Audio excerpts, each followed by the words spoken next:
I ran my fingers ever so gently along the stem of the world, lifting the soft, arched leaves and studying its delicate, magnificent beauty.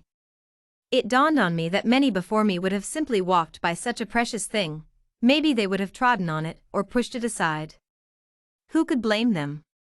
There were plenty of these wonders back then. Taking advantage of such a treasure was commonplace, and defending it was considered outlandish. How foolish they were. I sighed as I stared into the beauty of its glowing flower bud. I bet you miss all your brothers and sisters. I'm so sorry. Footsteps grew louder, echoing through the cave system and rebounding off the damp stone walls. The dirt crunched beneath heavy boots as they hastened toward my position. Reina. Where are you? It was my companion, Cohen, who had traveled across vast landscapes and terrain with me in search of signs of Mother Earth's regrowth. Every hope, it seemed, had been squashed out of our very souls until today.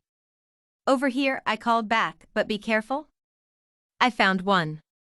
A sharp inhale revealed the disbelief of my claim. Are you sure?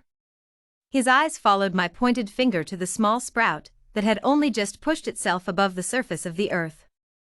Such an incredible feat, to reach the part of the world where no others could, and to thrive enough to form a bud. I only hoped that it continued to thrive, that it wouldn't become victim to the desperate and greedy eyes of those who only knew its value in currency. I stared into its glory with wet eyes. It's beautiful, isn't it? Cohen nodded slowly. He had also fallen victim to the allure of its wonder. He crouched down beside me and reached out to the tip of its leaf. A strange sense of sadness washed over me. It was an exceptionally rare find, and the fact that it was so hard to come by was an ever-growing worry. We were in a state of chaos with the natural world, and it was far beyond repair. We've got to hide this, Cohen whispered, checking over his shoulder. Concern stirred in my stomach, forcing a series of decisions to play out in my mind. How are we going to hide it? We can't move it. Cohen swallowed. There was no known solution to the problem of keeping plants safe.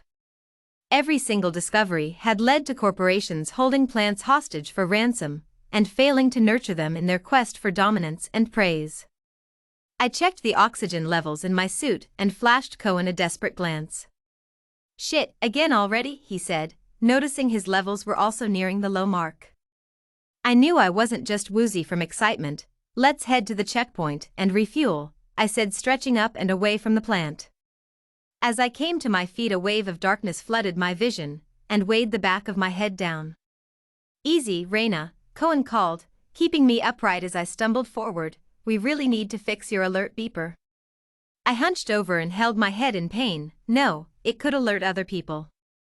Yeah, or it could save your life. Just mark the location? Cohen propped his armlet up and marked the location on his hollow grid. The light from the projection made me paranoid about people being drawn to our location. I tripped forward, barely grasping consciousness. Reina? Cohen dropped beside me and held tender fingers to the side of my neck. Here, just take mine.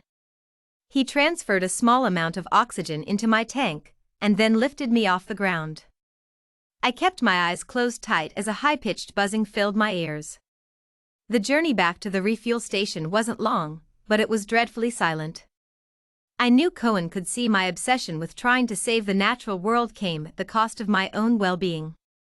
I hadn't eaten since the night before, and my water bottle was used more as a desperate watering can, flooding the dry earth in the hopes of drawing life to the surface again. The self-neglect hurt him, having to watch me almost die every time my oxygen was low, carrying my body back to checkpoints when I passed out from a lack of food and water, watching me vomit with migraines upon reaching dehydration. He had told me once that my search would be more fruitful if I would eat some damn fruit. It didn't matter though. All the food they grew and important to our state was considered endangered, or was chemically engineered to appear like the real thing. Either way, there was no fruit I could eat and feel good about. We're here, Cohen whispered, helping me off the glider and beelining for the oxygen supply tanks. The checkpoint attendant waved from the kiosk, wishing us a safe journey thus far.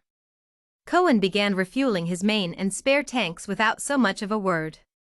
It's lovely out here, isn't it? She called out, smiling gleefully. She was correct about being out in the middle of nowhere, but that was about it. From what I had seen in photos and descriptions of the past world, this lovely untouched land was reaped of all nutrients and growth. "What brings a cute couple like yourselves all the way out here?" she asked, trying very hard to make polite conversation. Cohen's left brow ascended from the planet at the word couple. I gave in to her efforts. "We're just trying to distract ourselves from the state of the world." She nodded understandingly. "Well, you're more than welcome to hang out here as long as you want. The 4 lodges out there are fully sealed if you're after some breathing space and bed for the night." I smiled at the attendant wearily and looked out to the lodges, imagining how green and prosperous the scene would have been back when the world was healthy. Cohen gestured for me to come and refuel. As the machine pumped oxygen into my tanks, I couldn't help but feel as though I was taking blood from the already sick and injured planet. The purging of my ancestors destroyed everything beautiful about the world, and here I was still taking from it. "Cohen? I can't." I crouched to the ground and buried my head in my hands. The attendant shot a look of distress and began moving our way. Cohen promptly raised his hand at her. "It's okay, we've just had a long trip." He patted me on the back and squatted down. "Let's check in for a night." "No. Please, I have to go back. I want to make sure it's okay." Cohen's face warped and twisted as he held back the urge to knock sense into me. He reluctantly agreed to my request. "We're going to do some final sightseeing before the sunset, and then we'll take you up on your offer with the lodges," Cohen explained to the attendant, pulling up his armlet and transferring tokens to the checkpoint account. "Wonderful, I'll send you the passcode for the lodge on the very left," she said, excited to have made a sale in such a remote area. I thanked Cohen as we jumped back onto the glider and took off towards the cavern entrance in a misleading twisting pattern until we were well hidden amongst the mountainside. We came close to the ground when Cohen gently tapped my leg and pointed to the dirt. There lay a series of footprints leading towards the cavern. The sun was deep behind the hills now and daylight was running short. "Go, go," I urged him. I leapt off the glider and snuck quickly towards the entrance. Cohen struggled to keep up. He activated the light sensor on his armlet and pointed it into the cavern. "No," I whispered, forcing his arm down. "I want to catch them off guard." With no option but to adhere, Cohen shrugged and followed my lead through the darkness. As we came closer to the corridor that contained the plant, I steadied my breathing and removed my shoes. Following suit, Cohen also tiptoed behind me in bare socks. A shadow hung on the wall of the cave. It hinted at a tall figure, clad in some strange helmet. Both Cohen and I stopped dead still as we laid eyes on the figure. It stared straight back into our souls as the tendrils from its head floated on a non-existent wind.